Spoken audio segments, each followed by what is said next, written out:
need to know to keep your clients safe. Let's start off with a quick overview. Antipsychotics are used to manage schizophrenia. Now, if you want a more in-depth review on schizophrenia, make sure that you check out our full video on that topic. Now, these medications can be classified into two categories. We have our conventional or first generation antipsychotics and our atypical or second generation antipsychotics. Both of these primarily work by regulating dopamine levels in the brain, which helps reduce symptoms of schizophrenia. But remember, we don't use these medications for dementia-related psychosis because all of these medications carry a black box warning for increased risk of death in clients with dementia. Now, there are some practical concerns we need to be aware of. Clients experiencing psychosis are at higher risk for medication non-adherence, meaning they don't often want to take their medications. That means we need to watch them really closely to make sure that they fully swallow their medications, because some clients may try to cheek or hide their medications to avoid taking them. And as for side effects that apply to both classes, there are two big ones. The first is anticholinergic effects like dry mouth and constipation, which we can help manage with things like sugar-free candy, fluids, and fiber. Second, we have orthostatic hypotension, so it's really important that we teach clients to change position slowly to help avoid falls. From here, let's break down the difference between conventional and atypical antipsychotics, since each have their own unique risks that the NCLEX expects you to know. First, let's talk about our conventional or first-generation antipsychotics. These are older antipsychotics and include drugs like chlorpromazine, thioridazine, and haloperidol. Now, these work by blocking dopamine receptors throughout the brain.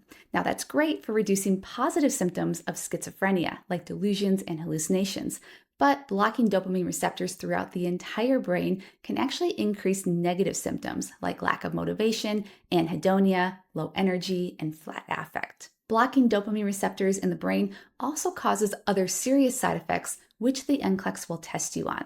First up is neuroleptic malignant syndrome, or NMS. This is a rare but life-threatening reaction to antipsychotic use.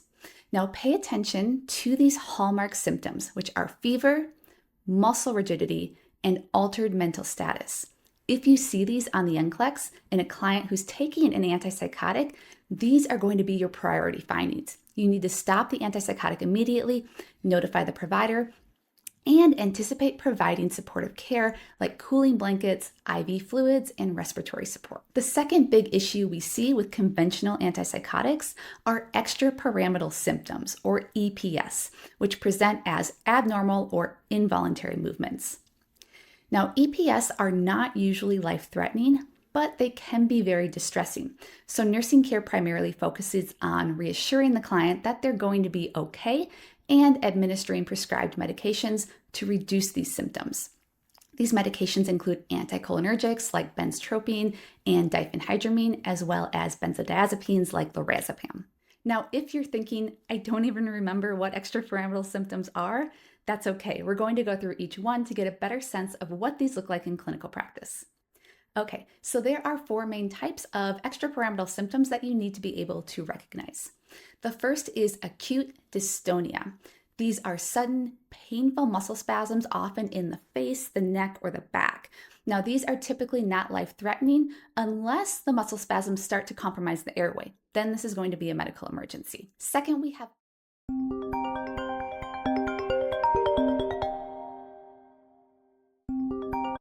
akathisia. Now, this is when the client feels a sense of inner restlessness, so we often see them pacing or they feel like they're unable to sit still. Third is pseudo-Parkinsonism, and you guessed it, this looks a lot like Parkinson's disease. So we're going to see tremors, rigidity, shuffling gait, and slowed movement. And lastly, we have tardive dyskinesia, or TD. Now, unlike the previous three, which we typically see appear in the days to weeks after starting an antipsychotic, TD typically appears after long-term antipsychotic use, and it is permanent, meaning this is not a reversible condition. Now, symptoms are going to include abnormal involuntary movements like lip smacking, tongue protrusion, facial grimacing, and twisting movements in the body. This is why it is so important to thoroughly screen for abnormal movements in clients who are taking antipsychotics and report any changes or new findings to the healthcare provider. All right, it is time for our first NCLEX quick check. Take a minute to pause and see if you can answer. Okay, first up, Antipsychotics primarily work by affecting what neurotransmitter? Well, of course, that is going to be dopamine. Remember, when dopamine levels rise too high in certain areas of the brain, we can get positive symptoms of schizophrenia like delusions and hallucinations. Next, what three symptoms would you expect to see with neuroleptic malignant syndrome? Remember, that is going to be fever, muscle rigidity, and altered mental status. If you see these findings in a client taking an antipsychotic, these are going to be your priority findings. You need to hold the medication and notify the healthcare provider right away. And lastly, lip smacking and tongue protrusion indicate what extrapyramidal symptom? Well, that is going to be tardive dyskinesia or TD.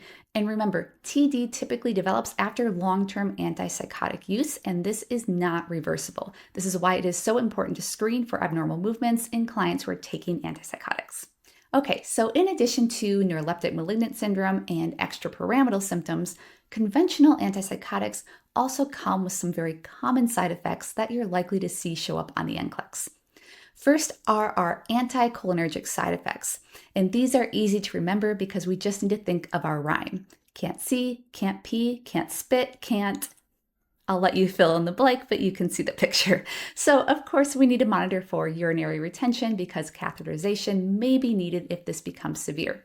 And we can manage dry mouth with sugar-free candy or gum, and constipation by encouraging hydration, physical activity, and fiber. So just think of your 3 F's here: fluid, fitness, and fiber. Now, we would want to let the provider know if these anticholinergic effects were intolerable or persist beyond several weeks of starting the antipsychotic. Next up is orthostatic hypotension, which is common with all antipsychotics and puts the client at risk for dizziness and falls. So it's always important to teach our clients to change positions really slowly to help reduce the risk of falls. And finally, we have sedation because many antipsychotics can cause significant drowsiness. So clients should avoid activities that require alertness like driving until they know how these medications will affect them. And also keep in mind that sedation is not always an unwanted side effect. This could be a therapeutic effect, especially if we had a client who was experiencing a lot of agitation. All right, let's move on to talk about our atypical or second generation antipsychotics. Now, these are newer medications and include our PIPs like aripiprazole, our PENs like clozapine, olanzapine, and quetiapine, and our DONEs like risperidone and ziprasidone. Now, unlike conventional antipsychotics that mainly block dopamine, atypicals also work on serotonin receptors, so they tend to be more helpful in treating both positive and negative symptoms of schizophrenia. But unfortunately, it's not all good news because atypicals do come with their own set of risks and side effects. Now, the first is agranulocytosis, which is most often associated with clozapine. Now, this happens when the antipsychotic inhibits the body's ability to produce enough white blood cells, and therefore the client can no longer adequately fight off infections. Now, this is why white blood cell counts must be monitored throughout treatment. And if the NCLEX gives you a client taking clozapine who presents with signs of infection like sore throat, fever, or flu-like symptoms, this is going to be your priority finding. You need to hold the medication, notify the healthcare provider, and check a white blood cell count. Another big issue we see with atypical antipsychotics is metabolic syndrome. Now, this is because atypical antipsychotics can cause insulin resistance, weight gain, and hyperlipidemia. So it's really important that we teach clients about healthy diet and exercise, as well as regularly monitor blood glucose and lipid levels. And lastly, just like with conventional antipsychotics, atypical antipsychotics can cause anticholinergic side effects, orthostatic hypotension, and sedation. So those same interventions are still going to apply here as well. We can also see extrapyramidal symptoms with atypical antipsychotics as well, just not as commonly as we do with conventional antipsychotics. All right, it's time for our last NCLEX quick check. Take a minute to pause and see if you can answer.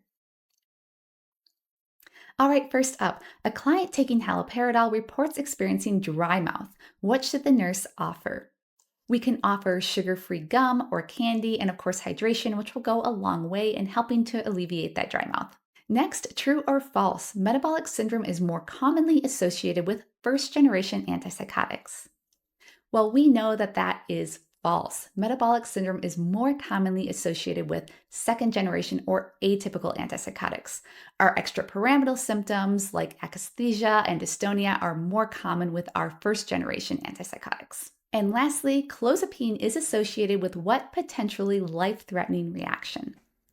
Well, that is agranulocytosis. So remember, with clozapine, it's really important to monitor white blood cell counts and watch for any signs of infection. All right, you are all set for antipsychotics on the NCLEX. Thank you so much for joining me.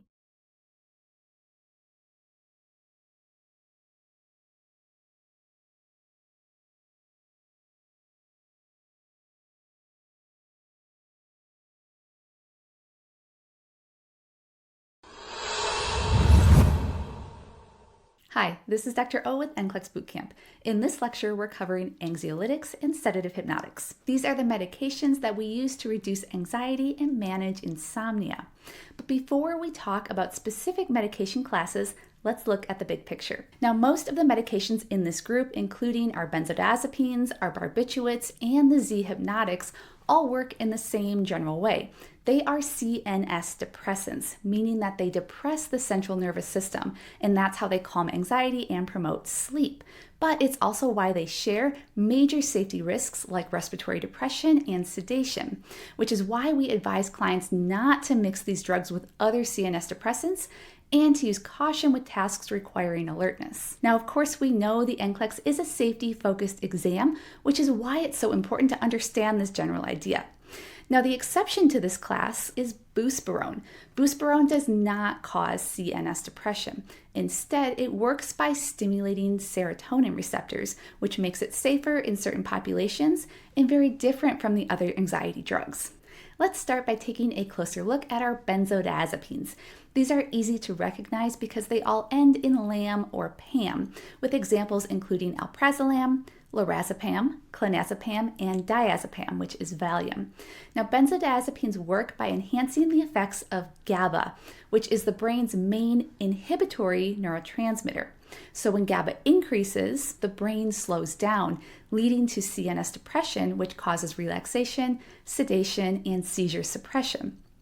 Benzodiazepines also have a rapid onset, making them really useful in managing conditions like panic attacks, short-term insomnia, active seizures, and alcohol withdrawal. However, this rapid and powerful effect does come with some safety risks, so we need to remember a few things. The first is CNS depression, which can be super helpful for managing anxiety and insomnia, but can cause unwanted side effects like daytime sedation, ataxia, and slowed reflexes. So there are 3 big teaching points that the NCLEX is likely to test you about regarding this. The first is respiratory depression. So we teach clients not to combine benzodiazepines with other CNS depressants. This includes alcohol, opioids, barbiturates, and other sedatives, because combining CNS depressants together causes their effects to compound, which can cause fatal respiratory depression. The second is sedation. So we teach clients to use caution with driving or activities requiring alertness while taking these medications. And third is that these medications increase fall risk, especially in older adults, because of the sedation and poor coordination that they cause. Now, in cases of overdose, flumezanil can be used to reverse benzodiazepine sedation, but supportive care is usually preferred because giving flumezanil increases seizure risk. Also, keep in mind that benzodiazepines on their own are rarely fatal in overdose. It's mixing them with other CNS depressants like opioids or alcohol that makes them fatal. Moving on, we have the risk for tolerance, dependence, and misuse, especially with long-term high-dose use. For example, a 0.5 milligram dose of alprazolam might work well at first, but if it's taken consistently, a higher and higher dose is going to be needed to achieve the same effect. And lastly, we have risk for withdrawal, which means it's very important that we teach clients to not stop these medications abruptly. Sudden withdrawal causes GABA activity to drop, which leads to rebound anxiety, insomnia, and potentially even seizures. So if the NCLEX asks, remember, always taper benzodiazepines gradually. Next, we have barbiturates, which you can recognize by their barbital ending, like in phenobarbital and pentobarbital. Now, barbiturates are an older class of medication that, like benzodiazepines, work by enhancing the effects of GABA, leading to central nervous system depression and relaxation. Because of this, they can also be used for anxiety, insomnia, and seizures. Now, just like benzodiazepines, barbiturates do work by causing CNS depression, so the same teaching still applies. We educate clients that respiratory depression can occur if barbiturates are mixed with other CNS depressants like opioids or alcohol. We teach them to use caution with activities requiring alertness and to be aware of increased fall risk. Now, if you feel like you don't see barbiturates used that often, you're right. This class is not very commonly used anymore, and that is because barbiturates have a very narrow therapeutic range, making them a big safety concern. So this means that the therapeutic and toxic ranges are very close to each other, and as a result, an overdose can easily occur, leading to severe and fatal respiratory depression. This is why barbiturates have been replaced by benzodiazepines, which have a much wider therapeutic range, making them safer and less likely to cause fatal overdose when they're used alone. Also, keep in mind that unlike benzodiazepines, there is no antidote to reverse a barbiturate overdose. Now, moving back to similarities. Just like benzos, barbiturates carry a high risk for tolerance, dependence, and misuse, especially with long-term high-dose use, which we know now can be really dangerous given barbiturates' narrow therapeutic range. And it's this physical dependence that causes the dangerous withdrawal symptoms. So barbiturates also should not be stopped abruptly because sudden withdrawal causes the central nervous system to go from depressed and calm to overstimulated, leading to rebound anxiety, insomnia, and potentially even seizures. So remember, tapering is required. Next up are the Z hypnotics, which are named for the Z's found in their names, like isopocolone, celeplon, and zolpidem, which is Ambien. Now, these also work by enhancing the effects of GABA, similar to benzodiazepines, but they act on sleep-specific receptors, which makes them more targeted for sleep rather than anxiety, and therefore they are specifically used for the management of insomnia. Now, in terms of NCLEX testable safety points, we have two big ones. The first is sedation, which makes a lot of sense because these meds are specifically designed to make people sleepy. But that also means they should always be taken right before bedtime to reduce the risk of daytime drowsiness. And second, we have the risk for complex sleep behaviors. So Z hypnotics can cause clients to sleepwalk, sleep drive, or perform activities while they're not fully awake. And they often have no memory of this afterwards. So be sure to include this in your patient education. All right, it's time for our first NCLEX quick check. Take a minute to pause and see if you can answer. All right, first up, benzodiazepines, barbiturates, and Z hypnotics should not be combined with what class of medications? That is going to be our central nervous system depressants like opioids or alcohol, because the central nervous system depressant effects will compound on each other, increasing the risk for fatal respiratory depression. Next up, clients taking a CNS depressant should be taught to use caution when engaging in what? That is going to be any activities requiring alertness, like driving or operating any heavy machinery, because CNS depressants can cause slowed reaction time and ataxia. And lastly, what 3 symptoms can occur with abrupt discontinuation of benzodiazepines or barbiturates? Remember, benzos and barbiturates cause CNS depression, so if we withdraw them abruptly, we're going to see CNS activation, which can cause symptoms like anxiety, insomnia, and potentially even seizures. So always teach clients that these medications should not be stopped abruptly and must be tapered. Last up, we have buspirone, otherwise known as Buspar, and this one sits in its own category off by itself because it works very differently from benzodiazepines, barbiturates, and Z hypnotics. Buspirone works by stimulating serotonin receptors, not GABA, and because of that, it does not cause CNS depression, which means it's non-sedating and does not cause respiratory depression or impaired coordination. But keep in mind that buspirone is used for long-term management of chronic anxiety, like generalized anxiety disorder. It's not used for acute anxiety like panic attacks.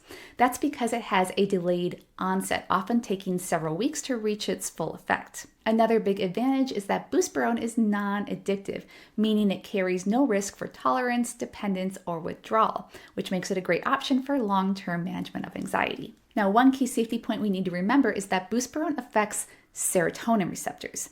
And like other serotonergic medications, like our SSRIs and our tricyclic antidepressants, it must not be combined with monoamine oxidase inhibitors, or MAOIs, because of the risk for causing serotonin syndrome. All right, it's time for our last NCLEX quick check. Take a minute to pause and see if you can answer. All right, buspirone is taken daily or as needed for the management of what type of anxiety? Remember, buspirone is taken daily for the management of chronic anxiety. It takes several weeks to start working, so it's not going to do us any good in cases of acute anxiety like a panic attack. Instead, this is more commonly used for conditions like generalized anxiety disorder. All right, that covers anxiolytics and sedative hypnotics for the NCLEX. Thank you so much for joining me.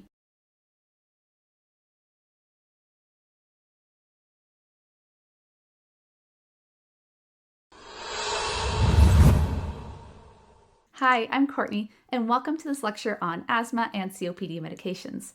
The NCLEX will test you on which meds to give and when, so let's get into it. Now, before we talk about medications, let's quickly review what asthma and COPD are. Now, asthma is a reversible airway obstruction caused by inflammation and bronchospasm, whereas COPD encompasses both chronic bronchitis and emphysema. Now, these are progressive and not fully reversible. But acute asthma attacks, chronic bronchitis, and emphysema all have some common symptoms. The first being bronchoconstriction, which is narrowing of the airways. The second is airway inflammation, which causes swelling and increased mucus production. Now, both of these symptoms make it much more difficult to get air in and out of the lungs, and that is problematic. So to treat those conditions, we use medications that, one, open the airway, and two, reduce inflammation. Let's start with the big picture framework for medications because the NCLEX loves to test rescue versus maintenance medications.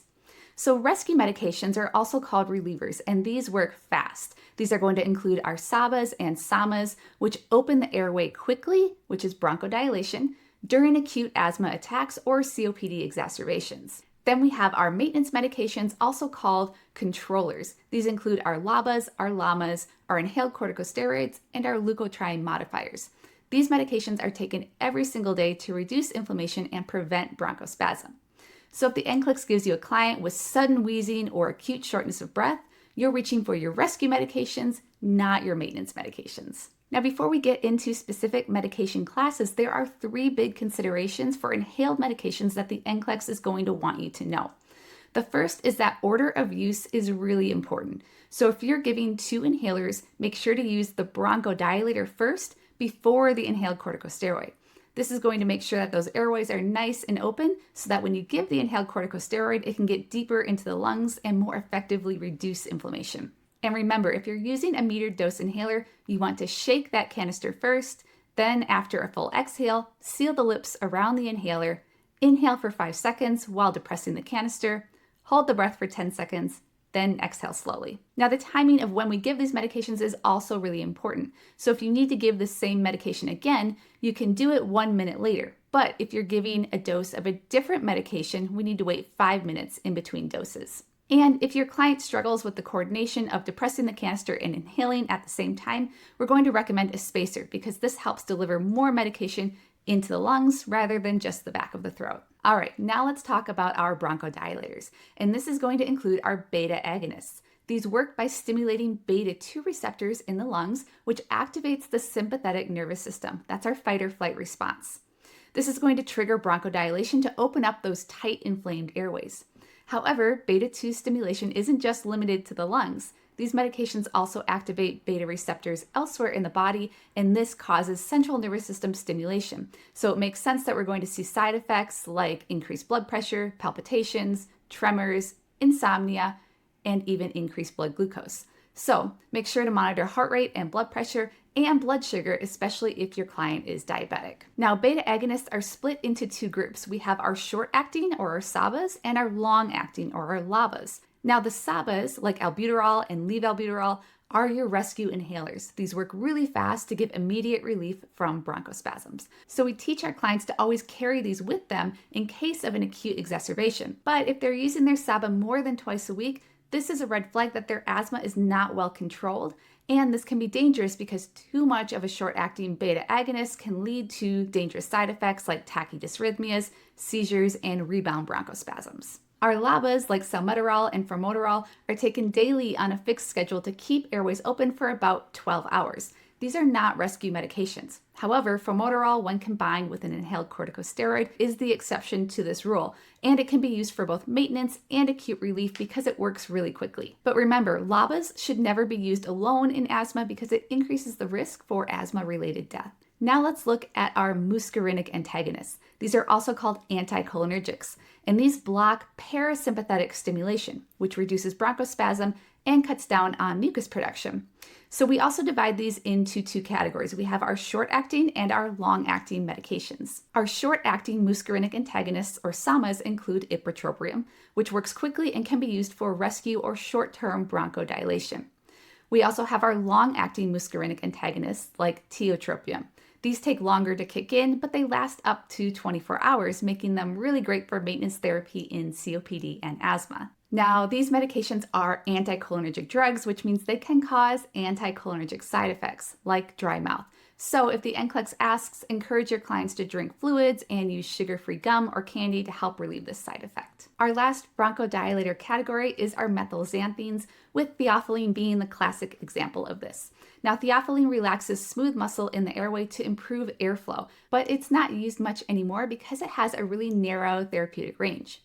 This means the client can quickly develop toxicity, and this starts as nausea and vomiting and can quickly progress to seizures and dangerous arrhythmias. Now, if the NCLEX asks you about theophylline, they're most likely going to ask you about its interaction with caffeine. This is because caffeine inhibits theophylline metabolism, which increases the risk for side effects and toxicity. So we need to teach clients to avoid consuming caffeine while they're taking theophylline. All right, it's time for our first NCLEX quick check. When using two inhalers, which should be used first, our bronchodilator or our corticosteroid? Well, that is going to be our bronchodilator because remember, we want to open those airways up so that the corticosteroid can get deeper into the lungs and more effectively reduce inflammation. How long should you wait between puffs of the same medication? Well, we're going to wait 1 minute between puffs of the same medication and 5 minutes between puffs of different medications. Next up, what are 3 common side effects of a beta agonist like albuterol? Well, remember, beta agonists activate the sympathetic nervous system, so we're going to see side effects like tremors, palpitations, tachycardia, insomnia. And lastly, clients taking theophylline should avoid consuming what? Well, we need to teach them to avoid consuming caffeine because caffeine inhibits the metabolism of theophylline, which is going to increase risk for side effects and toxicity. All right, now let's move on to our anti-inflammatory medications. And first up are going to be our inhaled corticosteroids. This is going to include budesonide and fluticasone. And these medications work by reducing airway inflammation and mucus production, which helps keep the airways open and prevent exacerbations. Now, inhaled corticosteroids are maintenance medications. That means they must be taken daily, even if the client feels fine. These are not rescue inhalers. And here's your big NCLEX tip for this medication. We need to teach clients to rinse their mouth after every use. This is because steroids suppress local immunity. In this case, it's in the mouth, and failing to rinse the mouth can put the client at high risk for oral thrush or candidiasis. And remember, if a client is prescribed both an inhaled corticosteroid and a bronchodilator, we always want to give the bronchodilator first so that those airways are nice and open and the steroid can penetrate deeper and more effectively reduce inflammation. Our last group of medications is our leukotriene inhibitors. This is going to be our montelukast. This is another medication that is also taken daily, but it works a little bit differently. Montelukast blocks leukotrienes. These are the chemicals in the body that trigger inflammation, bronchoconstriction, and mucus production. So by blocking these leukotrienes, the airways stay open and calm, and this makes it really helpful for preventing asthma-related symptoms, and it's also used for allergic rhinitis. Now, the key word there was prevent. This is a maintenance medication. It is not meant for acute asthma attacks. Now, the NCLEX is going to also want you to know that montelukast can cause psychiatric side effects, so we need to assess clients for mood changes and suicidal thoughts. And if we notice any changes, we need to report that to the healthcare provider right away. All right, it's time for our last NCLEX quick check. The nurse should teach the client to do what after using an inhaled corticosteroid? Well, remember, we need to teach them to rinse their mouth. This helps prevent oral thrush because this is a steroid and it's going to suppress the local immunity in the mouth, which is going to put the client at higher risk for opportunistic infections like candidiasis. And last up, Clients taking Montelukast should be monitored for what? Well, remember, we said Montelukast can cause psychiatric side effects, so we need to monitor for any changes in mood or suicidal thoughts. And if we notice any changes, we need to report these to the healthcare provider right away. All right, you are all set for asthma and COPD medications on the NCLEX. Thank you so much for joining me.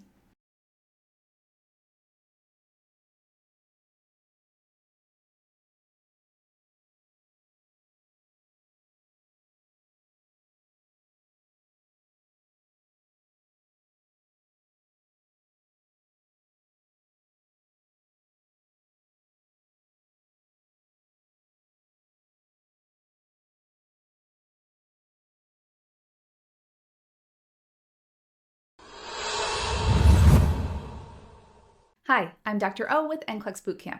Today we're talking about cold, flu, and allergy medications. From antihistamines to decongestants, we're breaking down the most testable NCLEX points. All right, so here's our roadmap for this lecture. We're covering 4 major classes, which include antihistamines like Benadryl, antitussives like codeine, decongestants like Afrin nasal spray, and some key respiratory vaccines. Now you'll notice that many of these medications are over the counter, so that makes them safe, right? Well, not always, and it really kind of depends, which is why patient education is so important with these medications and why it's likely to show up on the NCLEX. So let's start with our antihistamines. And the big NCLEX takeaway here is sedation. So let's talk about why. So antihistamines are divided into first generation and second generation drugs. First generation antihistamines like diphenhydramine and hydroxyzine are sedating, whereas second generation antihistamines like loratadine and cetirizine are non-sedating. These are our non-drowsy allergy medications. To understand why this is, we need to take a look at our mechanism of action. So all antihistamines work by blocking H1 histamine receptors. This means that the allergy message can't get through, which prevents allergic symptoms like itching, sneezing, and hives. Now, the difference comes down to where the drug acts. So first generation antihistamines can cross the blood-brain barrier, which is why sedation is a major side effect. And because of this, we teach clients to use caution with activities requiring alertness while taking these medications. Second generation antihistamines do not cross the blood-brain barrier, so they can relieve allergy symptoms without significant drowsiness. So these are non-drowsy allergy meds like cetirizine. In addition, first-generation antihistamines are more likely to cause paradoxical reactions, especially in children and older adults.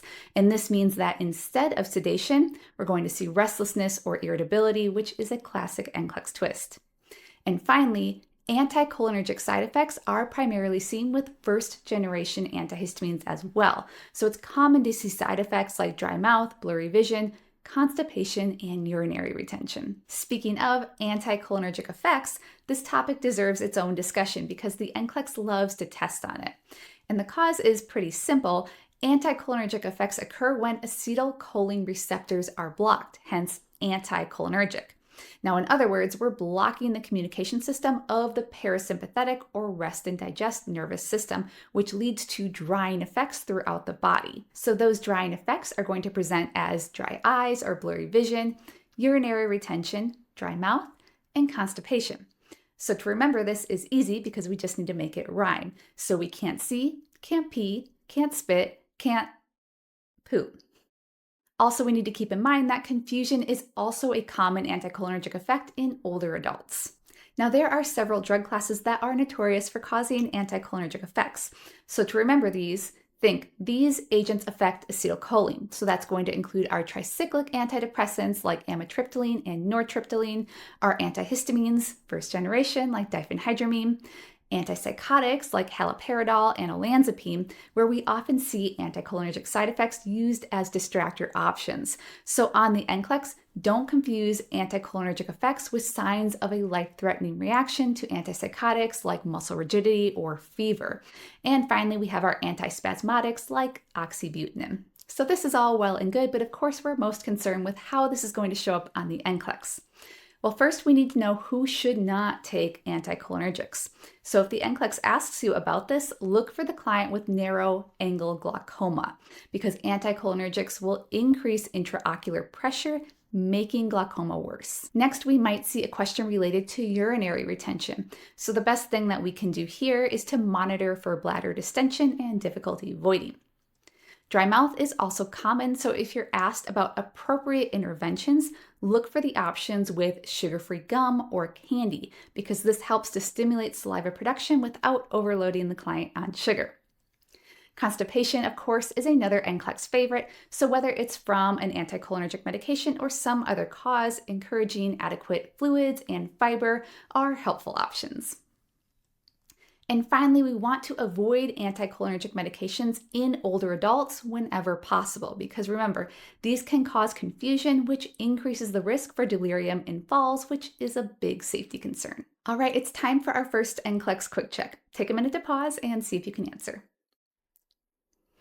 All right, first up, true or false, a client with narrow angle glaucoma can safely take diphenhydramine. That is false. Diphenhydramine's anticholinergic effects can increase intraocular pressure and worsen glaucoma. Next up, a client taking haloperidol reports a dry mouth.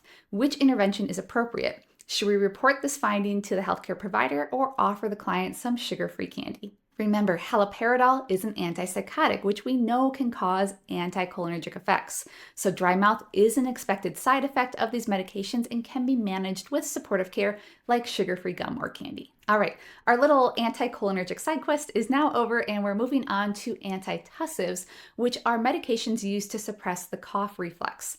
Now, the big NCLEX focus here is who should and who should not take these medications. So let's take a closer look. So we have our non-opioid antitussives like dextromethorphan and our opioid antitussives like codeine.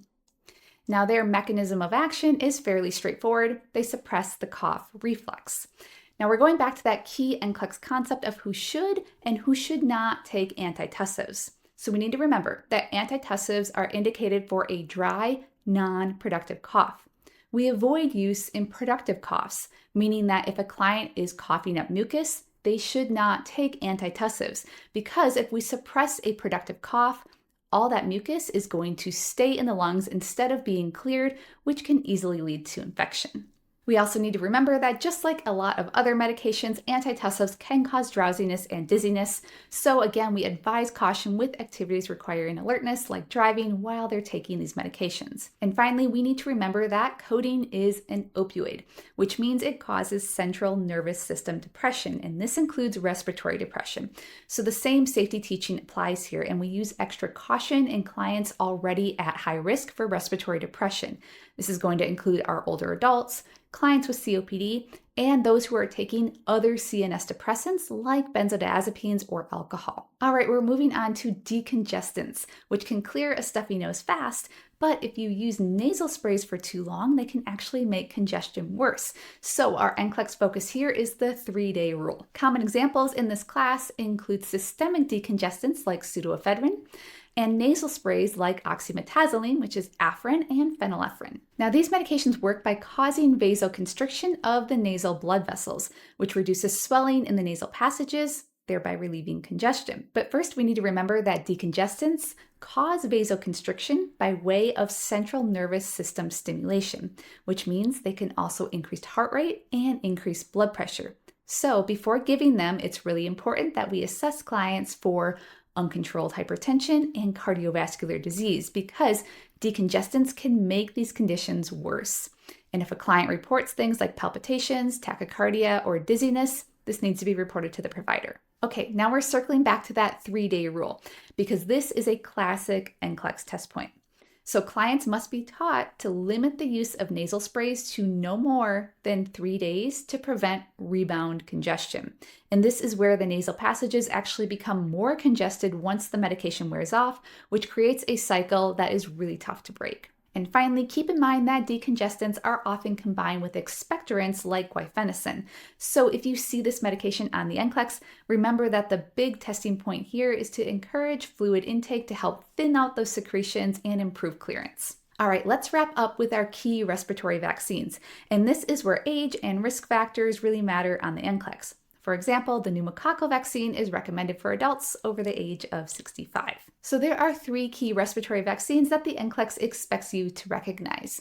The first is the influenza vaccine, which is recommended annually, especially for high-risk individuals like older adults, those with chronic conditions like COPD or asthma, and those who are immunocompromised. Next, we have the pneumococcal vaccine, which helps protect clients from bacterial pneumonia.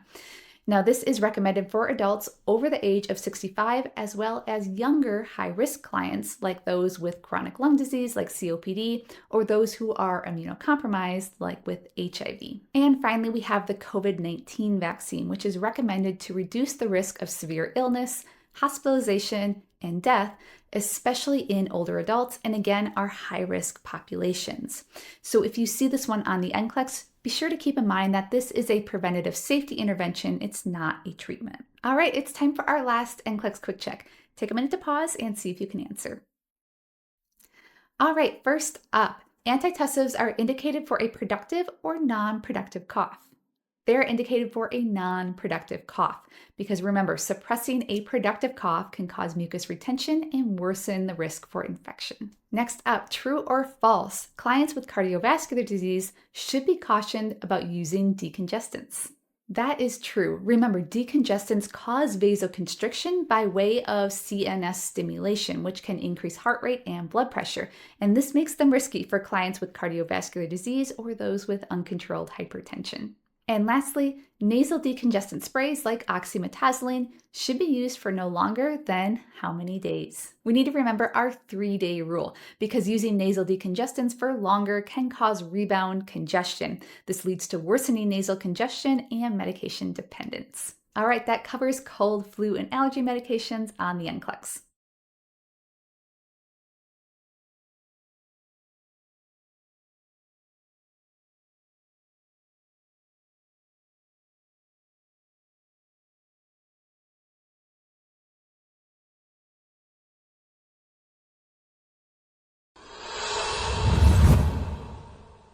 Hi, this is Dr. O with NCLEX Bootcamp. Today we're covering diuretics. These are the go-to medications for getting rid of excess fluid. Let's start with the basics. Diuretics are medications that diurese, which means they remove excess fluid from the body by increasing urine output, which helps manage conditions where we have too much fluid, like hypertension and fluid overload, like what we see in heart failure. Now, diuretics do this by increasing renal excretion of sodium. Now, this happens at different points along the nephron, depending on the medication class, but the end result is the same, being that water follows the sodium, thereby increasing urine output, which decreases fluid within the body.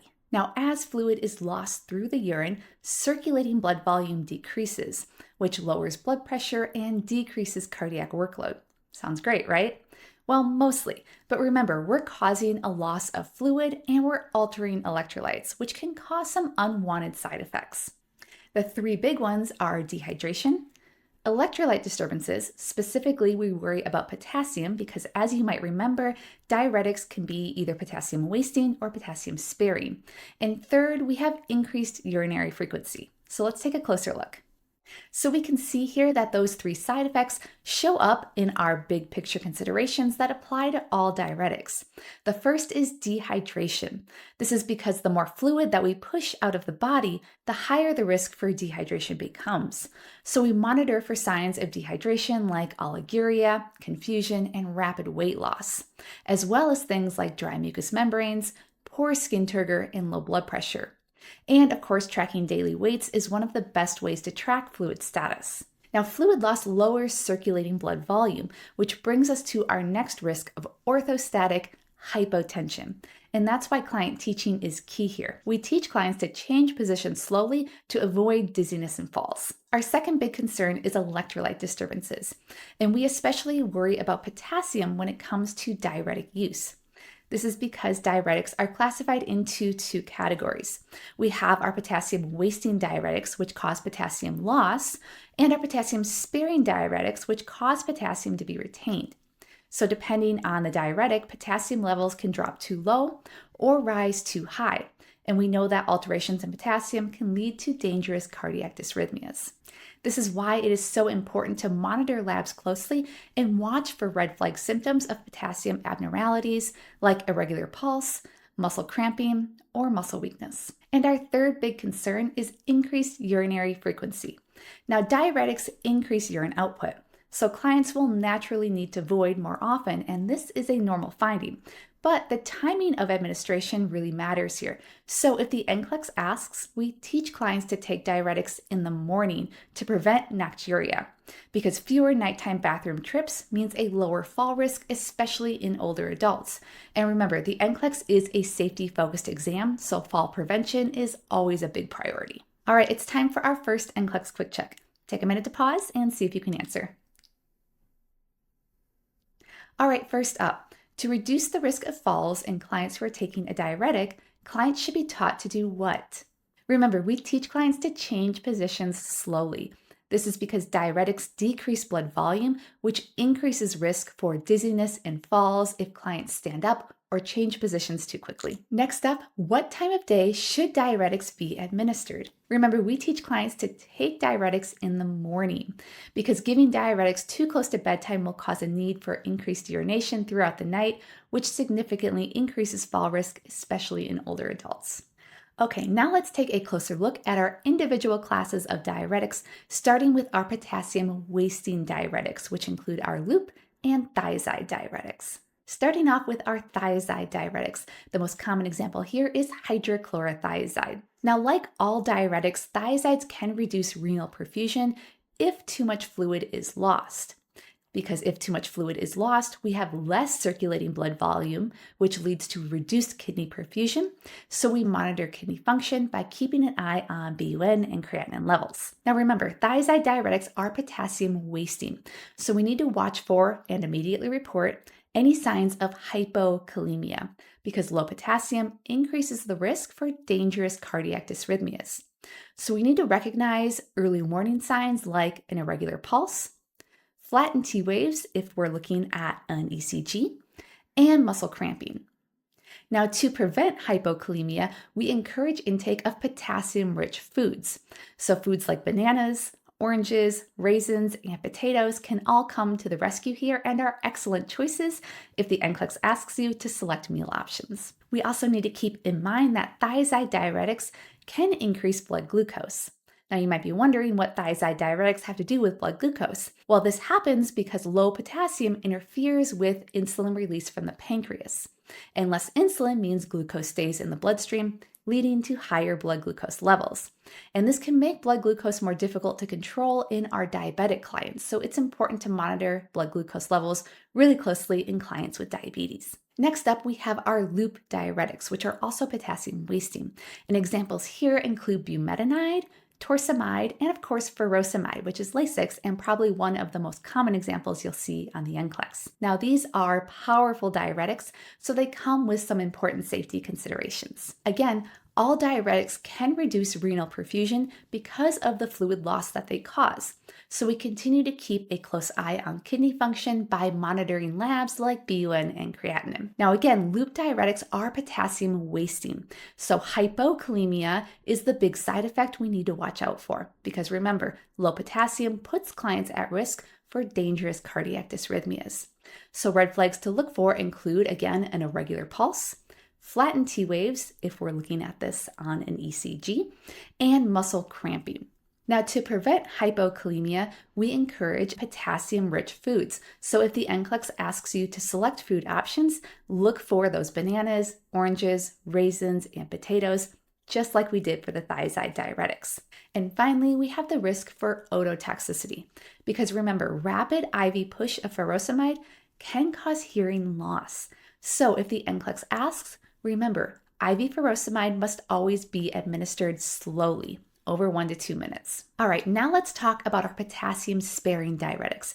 Remember, these are the diuretics that cause the body to retain potassium. Examples here include spironolactone, which is our most common example, and also triamterene, which we often see in combination with thiazide diuretics. Now, unlike thiazide and loop diuretics, which cause a loss of potassium, potassium-sparing diuretics, like spironolactone, cause the body to retain potassium. That means that our biggest safety concern here is hyperkalemia, or high potassium. This means we need to watch out for and immediately report symptoms of hyperkalemia, like an irregular pulse, peak T waves if we're looking at this on an ECG, and muscle weakness. This is because elevated potassium can lead to life-threatening dysrhythmias. Now, because of this risk, we avoid potassium-sparing diuretics in clients with renal failure. This is because damaged kidneys can't get rid of potassium effectively, which significantly raises the risk for hyperkalemia. We also want to avoid combining potassium-sparing diuretics with other drugs that also increase potassium. This includes our ACE inhibitors, our angiotensin receptor blockers, and of course, potassium supplements.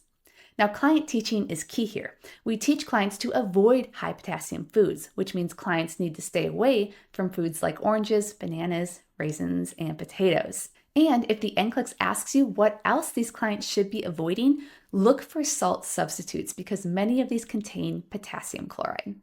All right, it's time for our final NCLEX quick check. Take a minute to pause and see if you can answer. All right, first up, IV furosemide should be administered over how long? Remember, IV furosemide must be administered slowly over 1 to 2 minutes to reduce the risk of ototoxicity. Next up, what two diuretic classes are potassium wasting?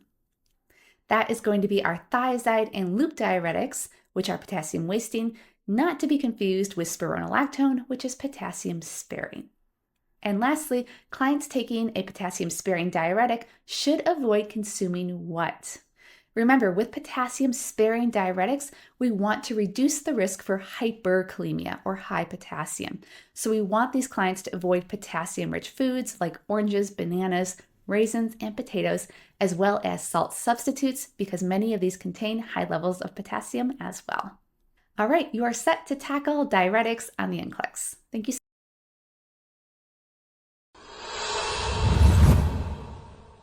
Hi, this is Dr. O with NCLEX Bootcamp. Today we're tackling GI meds. These are the meds that relieve nausea, get things moving, or slow them down. So let's get started. First up, we're talking about antiemetics. These are the medications that relieve nausea and vomiting. And remember, they work best when we can give them before clients encounter a trigger, like before chemotherapy. Now, all antiemetics work by blocking the neurotransmitters that trigger nausea. This includes dopamine, serotonin, acetylcholine, and histamine. But because they act on the brain, they can cause neurological side effects like sedation, dizziness, and even extrapyramidal symptoms. Now, sedation is going to be the most common, so it's important that we teach clients to avoid driving or other tasks that require alertness until they know how these medications will affect them. Clients may also experience dizziness, so it's really important to assess for fall risks, especially in our older adults.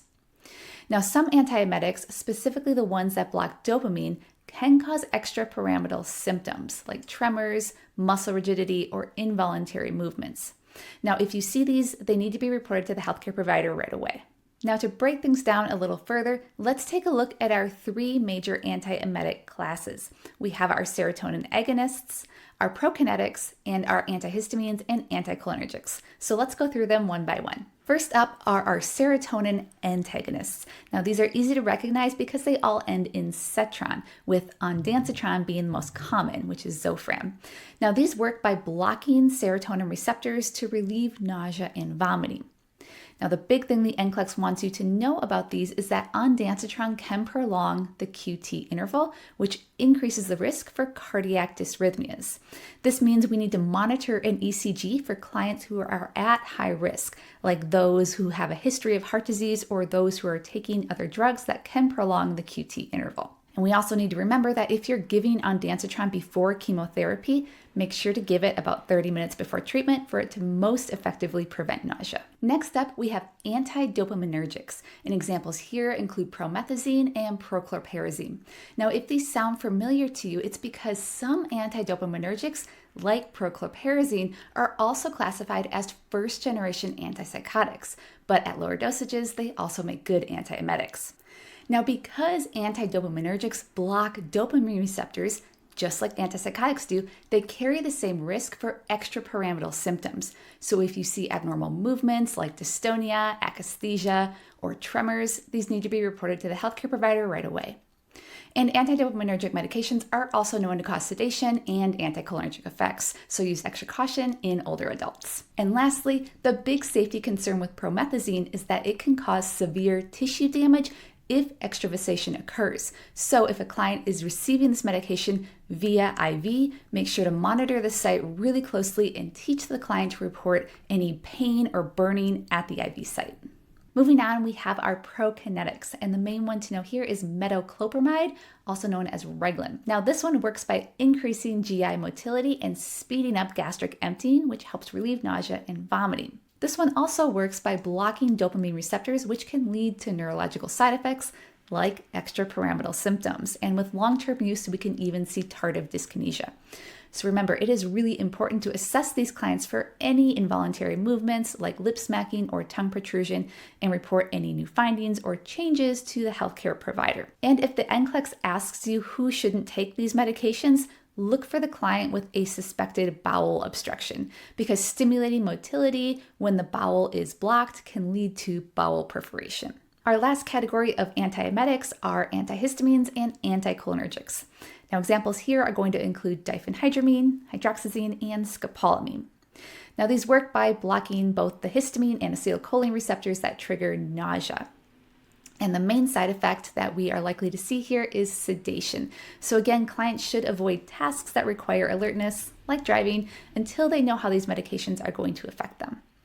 And if the NCLEX asks you what route you would anticipate giving hydroxyzine, remember that we can give it either by mouth or by IM injection, but we should never give it IV or sub-Q because doing so can cause really severe tissue damage. All right, it is time for our first NCLEX quick check. Take a minute to pause and see if you can answer.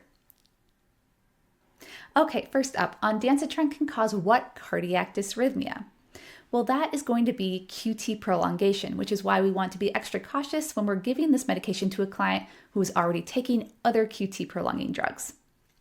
And second, metoclopramide is contraindicated in what condition? Well, that is going to be bowel obstruction. Remember, metoclopramide stimulates GI motility, and if we stimulate motility in a client with a bowel obstruction, we can cause bowel perforation. Okay, let's switch gears and talk about laxatives. Now, these are the medications that relieve constipation. But remember, all of these medications are contraindicated in clients with bowel obstruction. And that is because if the GI tract is blocked, stimulating motility increases the risk for bowel perforation, just like we discussed with metoclopramide. Remember, if the road is blocked, don't send more traffic. All right, so the most common side effects we're going to see with laxatives are cramping, bloating, and dehydration, which makes sense because we're speeding up GI motility. And of course, it's really important to remember here that we always want to start with the least invasive approach. So if we have a client who's struggling with constipation, we want to remember our 3 Fs before turning to laxatives. And by this, I mean fluid, fiber, and fitness. And by fitness, I don't necessarily mean hitting the gym. We just need to keep in mind that gentle movement like ambulation can go a long way in preventing constipation. Now let's break down laxatives into their main classes. We have our bulk-forming laxatives like psyllium, our emollient laxatives like Docusate, stimulant laxatives like Senna and Bisacodyl, and osmotic laxatives like lactulose and polyethylene glycol, which is Miralax. So let's start things off with our bulk-forming and emollient laxatives. Now, bulk-forming agents like psyllium and methylcellulose work by absorbing water and adding bulk to the stool, which stimulates peristalsis. Emollient laxatives like Docusate work by softening the stool and making it easier to pass. Now, I've grouped these together because the NCLEX is most likely to ask you how clients should take these medications, and the answer is the same for both. They must be taken with a full glass of water or juice. Now, for bulk forming agents, the extra water is not only needed to bulk up the stool, but it also helps wash down the medication and prevent it from gelling up in the esophagus and causing esophageal obstruction. And as for our emollient laxatives, those extra fluids are needed for it to achieve its stool softening effect. Next up, we have our stimulant laxatives, and examples here include Senna and Bisacodyl. Now, these work by directly stimulating peristalsis, so they get the bowels moving.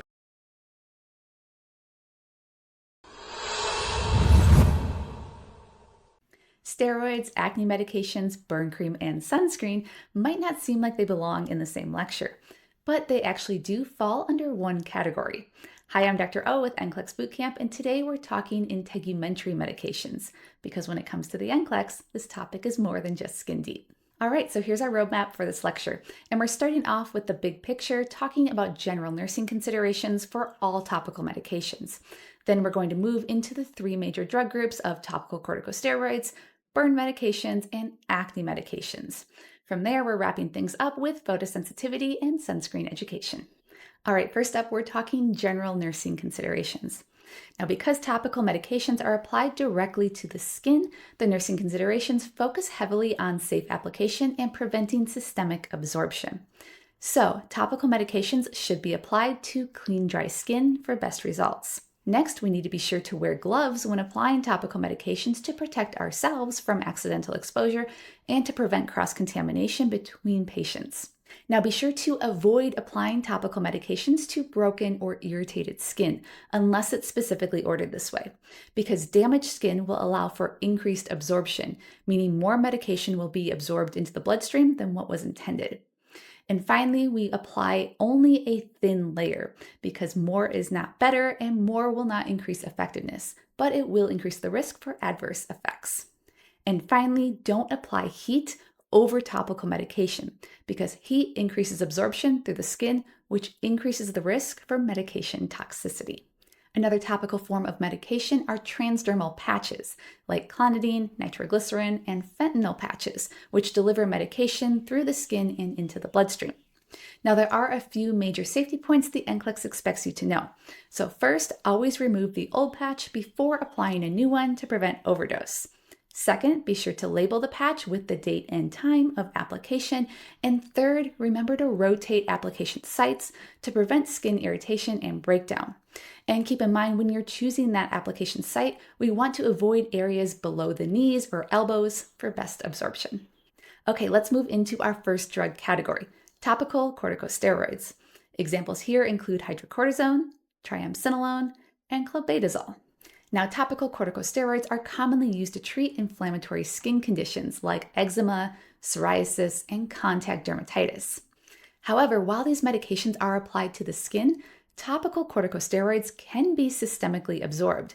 Excess absorption can cause systemic steroid effects like adrenal suppression, hyperglycemia, and immunosuppression, just like what we'd see in Cushing's syndrome caused by oral steroids. Because of this, we want to minimize systemic absorption, so clients should use the lowest dose for the shortest duration possible. We also want to avoid thin-skinned areas during application, including the face, the axilla or underarms, and the genitals, because thin-skinned areas allow for more drug absorption, increasing the risk for skin atrophy and those systemic effects. And again, remember to avoid broken skin because damaged skin will increase absorption, thereby increasing the risk of systemic steroid effects. And finally, we avoid applying corticosteroids to areas of infection because corticosteroids are, of course, going to suppress the immune response, which can delay healing or even worsen the infection. All right, it's time for our first NCLEX quick check. Take a minute to pause and see if you can answer. All right, first up, when applying a topical medication, the nurse should avoid application where, unless specifically ordered. We want to avoid broken or irritated skin because damaged skin increases medication absorption, which raises the risk for systemic effects. Next up, which areas of the body should the nurse avoid when applying topical corticosteroids?